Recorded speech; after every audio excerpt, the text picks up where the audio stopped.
আসসালামু আলাইকুম। আমি মোহাম্মদ উবাইদুল্লাহ ভূঁইয়া ব্রাহ্মণবাড়িয়া থেকে বলছি। আমি একজন পল্লী চিকিৎসক। আমি বর্তমানে CEM কোর্সের একজন শিক্ষার্থী, বাংলাদেশ চিকিৎসা ফাউন্ডেশন কর্তৃক আয়োজিত। আজকের প্রেজেন্টেশন আমি ইনফেকশন নিয়ে একটু কথা বলি। ইনফেকশন হলো কোনো রোগ জীবাণুর দ্বারা শরীরে প্রবেশের ফলে এই রোগটি হয়।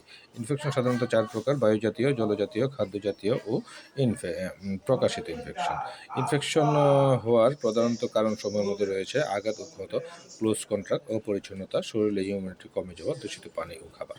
ইনফেকশনের প্রধান লক্ষণ: জ্বর, কাঁপুনি, প্রদাহ, বমি, ডায়রিয়া, শরীর ব্যথা, ক্লান্তি, ক্ষতস্থানের ক্লোজ।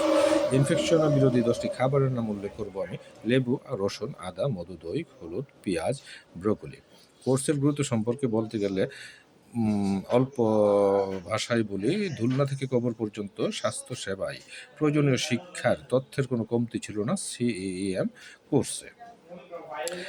সর্বজন শ্রদ্ধেয় প্রয়াত ডাক্তার জাফরুল্লাহ চৌধুরী স্যারের চিন্তা চেতনার সাথে এক হয়ে যায় আমাদের শ্রদ্ধেয় শিক্ষক ডাক্তার পবিত্র কুমার শীল স্যারের কর্মতৎপরতা, গবেষণা, উদ্ভাবনা, চিকিৎসা বিজ্ঞানের জানা তথ্যগুলো সম্পূর্ণ নিঃস্বার্থভাবে শিক্ষার্থীর মাঝে বিলিয়ে দেওয়া।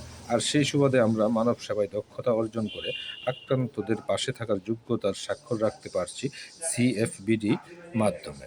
আমি কৃতজ্ঞতা জানাই চিকিৎসা ফাউন্ডেশন সংশ্লিষ্ট সকলকে। পাশাপাশি দীর্ঘায়ু কামনা করছি আমাদের প্রাণপ্রিয় স্যার ডাক্তার পবিত্র কুমার শীল স্যারের জন্য শুভকামনা রইল। ধন্যবাদ সকলকে। পরিশেষে সকলকে মায়ের রমজানের শুভেচ্ছা।